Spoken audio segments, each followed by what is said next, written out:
When my grandmother passed away, my father inherited her old cabin, a place tucked deep within the pine woods. Even as a kid, I remember that cabin having this strange, heavy feeling. It wasn't ancient or anything, but it always felt off.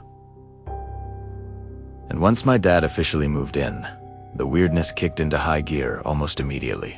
I remember the very first night my siblings and I went to visit him there. We pulled up late, close to midnight. The air was still and thick. Dad mentioned he needed to grab something from the old shed, which was set back behind a line of trees. The only light outside came from 2 weak bulbs on the porch and a single, lonely lamppost that stood about halfway between the cabin and the shed.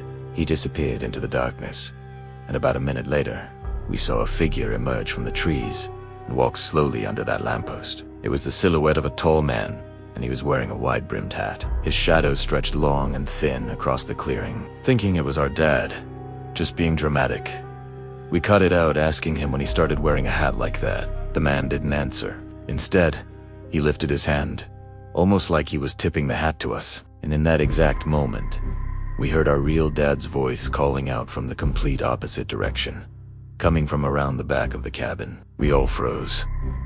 Every one of us whipped our heads back to the lamppost, but the man, the hat, the shadow, it was all gone. Just vanished. After that night, the cabin became a place of constant unease. The experiences started piling up, one after another. We'd be sitting inside, trying to watch TV, and hear heavy footsteps on the front porch, just pacing back and forth. But every single time we'd rip the door open to confront whoever was out there.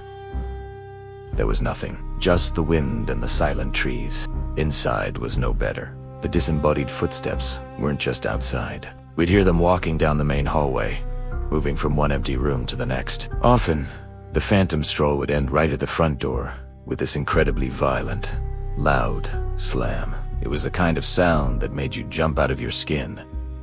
But when you looked, the door hadn't moved an inch. It was still closed, still locked. My dad, trying to make the place feel more like a home, had hung this massive punching bag in the living room. This thing was a beast, weighing nearly 200 pounds, and it would move on its own.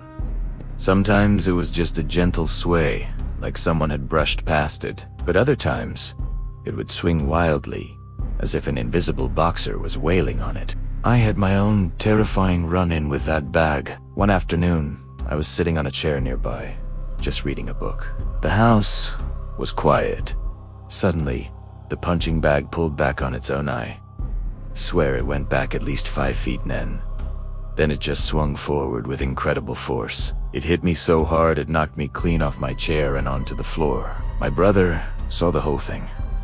We scrambled back into the corner of the room, staring at it, and after that, neither of us would go anywhere near that thing again. Then there were the shadows. We'd constantly catch them out of the corner of our eyes. Dark shapes moving quickly past the windows.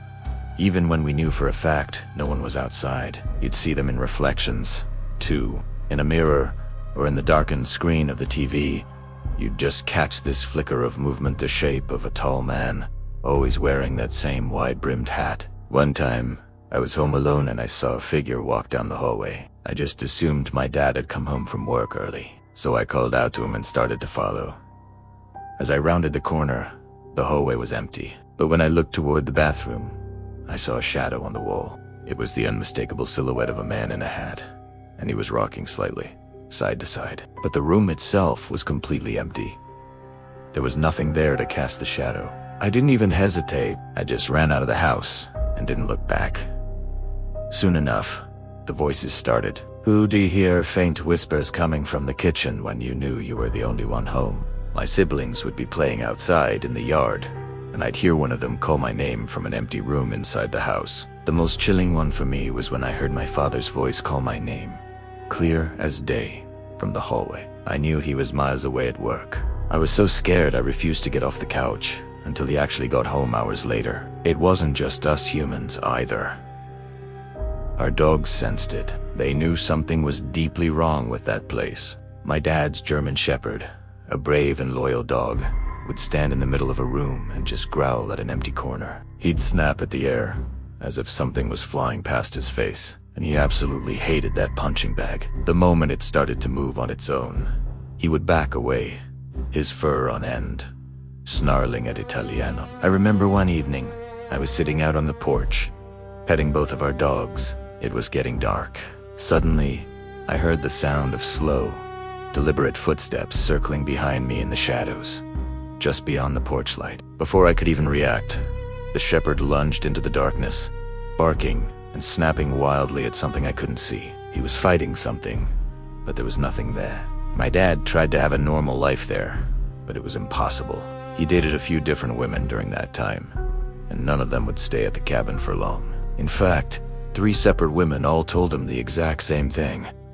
Your cabin isn't normal. Each one had their own stories of hearing the footsteps, seeing the shadows, and hearing the whispers. But one of his girlfriends had an encounter that was far more terrifying than anything the rest of us had experienced. She was at the cabin alone one night while my dad made a quick run to the store. She said that as soon as he left, she heard a man's voice whisper her name from down the hallway. The air in the room went ice cold, and then a tall shadow stepped out of the darkness and into the bedroom doorway. She said she was frozen in fear. The shadow moved toward the bed, and she felt an immense pressure push her down into the mattress. She heard a soft, guttural laugh right next to her ear, and felt icy cold hands trying to cover her mouth. She fought back, screamed, and managed to get free. She ran out of that cabin that night and never, ever came by. Eventually, the activity became so relentless, so oppressive, that my dad couldn't take it anymore. He finally sold the cabin, getting rid of that heavy, dark place for good. We never found out who the man in the hat was, or what he wanted, but I know one thing for sure. Whatever was in that cabin, it didn't want us there, and it made sure we knew it.